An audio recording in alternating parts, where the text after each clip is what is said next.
Hi, my name is Larry Johnson, and this is the Fibonacci algorithm using dynamic programming.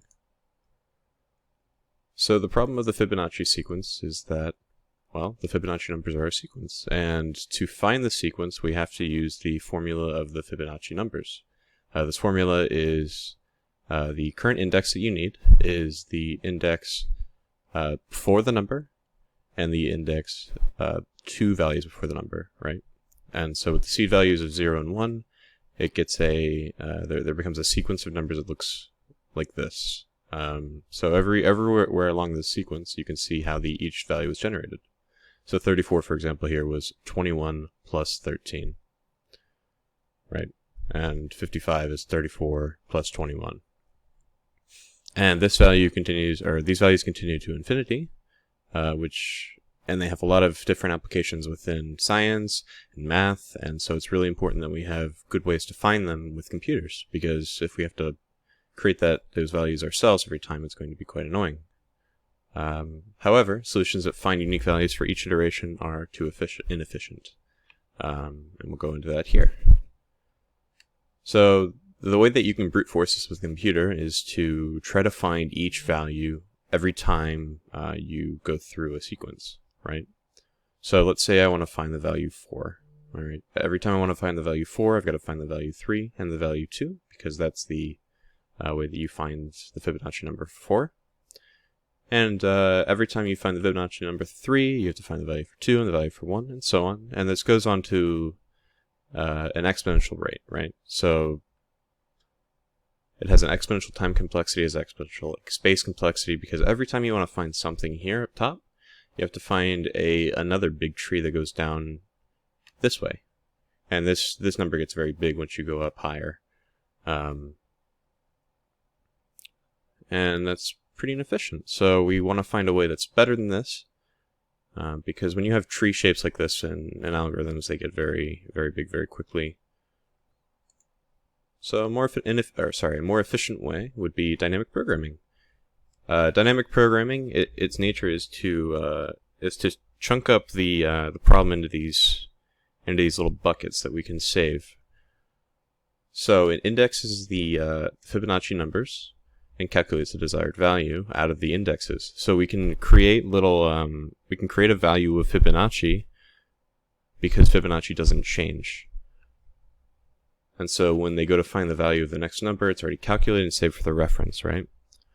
So let's go ahead and take a look at what that would look like.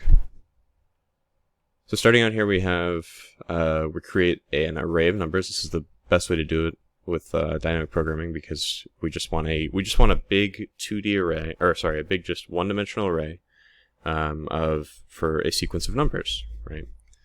So we want to find Fibonacci for the value that you're looking for, the index. So we can create an array that's the index plus 1. And the first two values of the array, like I said, the seed values have to be 0 and 1. That's just a property of Fibonacci.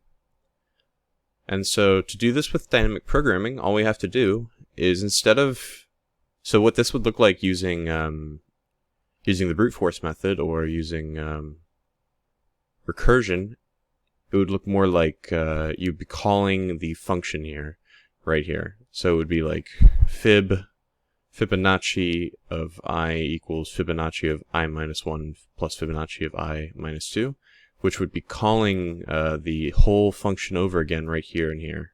And that's inefficient. So what we want to do here is to save all of the values to this array here, to this index I in this for loop, right? So this is just the formula for Fibonacci right here. And we're just basically just solving with the formula we have, starting from 2, because we already have indexes 0 and 1. And this just cycles through it, right? So let's think about, let's just say Fibonacci of 4, right? So that's what I did before. So Fibonacci of I equals 2. So we start off here, 2 equals Fibonacci of 2 minus 1, which is 1, and the Fibonacci of 2 minus 2, which is 0. Fibonacci of 0 is 0. Fibonacci of 1 is 1. Right? So 1 plus 0 is 1, and that's the Fibonacci index for 2, right? because that tracks here. So we have 0, 1, and 1. And now we have an array here that has 0, 1, and 1 saved in it, which means that the next time that we go through the solution, it's going to look for 1 and 1 to add together to be 2. And then 2 will be saved in the solution set. And then it will return this index here. So once it goes through it, it's going to go to index plus 1, and then we can return the actual index that we're looking for. Okay, so this yields a time complexity of 0n, or big O(n), my bad. This is because when we want to find the index, right, we have this index, which means we have to cycle through Fibonacci to the point where we want to stop. So let's say I want to find Fibonacci of 498.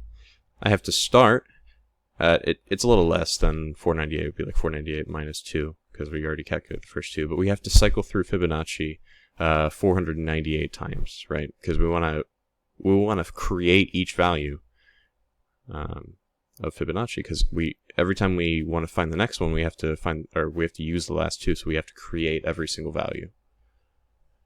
This also yields a space complexity of big O(n), because when you make this array, it's an array of integer values,